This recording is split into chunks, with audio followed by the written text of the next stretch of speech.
Hi, I'm Jeff from Chandler Systems, and today I'm going to take you through disassembling and reassembling one of our drop 1-inch softener valves.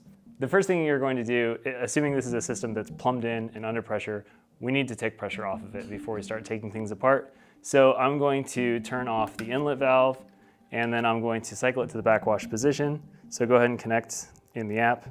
So when you open the app, click the 3 blue lines in the upper left, click Devices, Softener, and Regen Now.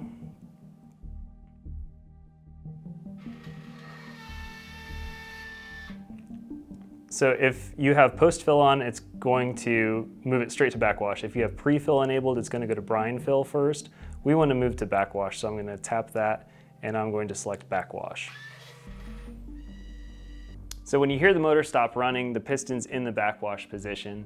With that piston in the backwash position, that means the drain's open, and with the inlet closed, we know that pressure is off the system. So we can now safely take things apart. And I'm going to start by disconnecting the power supply. You can remove the cover by pushing up on either the left or right side of the cover. If you have a 9-volt battery installed, it'll be right here. Go ahead and remove that also. So to disconnect the power head, the only screw I need to take off is this one at the back. There's a screw and washer that go through the top of the piston yoke. And with that screw removed, we can go ahead and pull the piston yoke out just a little bit. And then we're going to lift up on these tabs and just pull forward. Then you can disconnect all the wires from the board and remove the power head. With the power head removed, I've just got 4 more screws to get this piston out. And because the meter assembly goes through this cord grip on this piston end plate, I'm going to need to go ahead and disconnect the meter assembly also. Then just pull up and out on the piston, and some of the seals and spacers might come out with it. That's okay.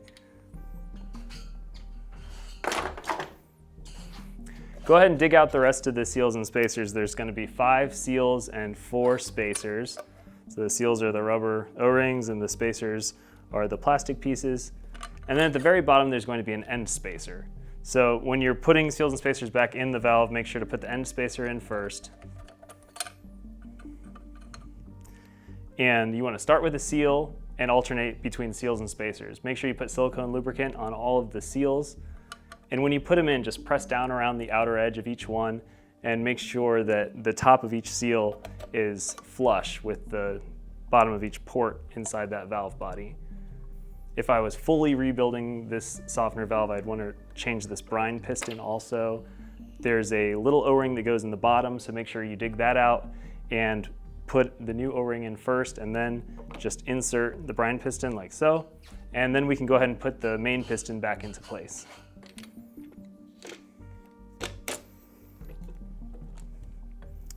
I'm going to reconnect the meter assembly. Make sure that the impeller is facing towards the direction of water flow. And then we can go ahead and tighten down these screws. So go ahead and put the power head back on and snap it into place. Make sure that the piston is in place between those 2 notches. And then you can go ahead and plug things back in. So when you're plugging things back in, this Tweedo motor is labeled brine motor. It's all the way over here on the far right if you're looking at for the back. And these all plug in with the wires facing up. So you'll see these 2 tabs, those face down, and the wires are coming into the connector from the top. The power supply cord is the one with 2 prongs. It plugs into where it says 12 VDC power. And then the meter is the one with 3 prongs. It's labeled water meter. It plugs in right here. And don't forget to replace the screw and washer that go through the top of the piston yoke. And then go ahead and put the cover back on. So now I'm going to reconnect power. So you can let it finish the cycle, or if you just want to move back to in service, select under Select New Regeneration Step. You can just move it to service and click OK. Thanks for watching. Don't forget to like this video and subscribe to our channel. If you'd like to see more content like this, just drop a comment below and let us know what you'd like to see. Thanks.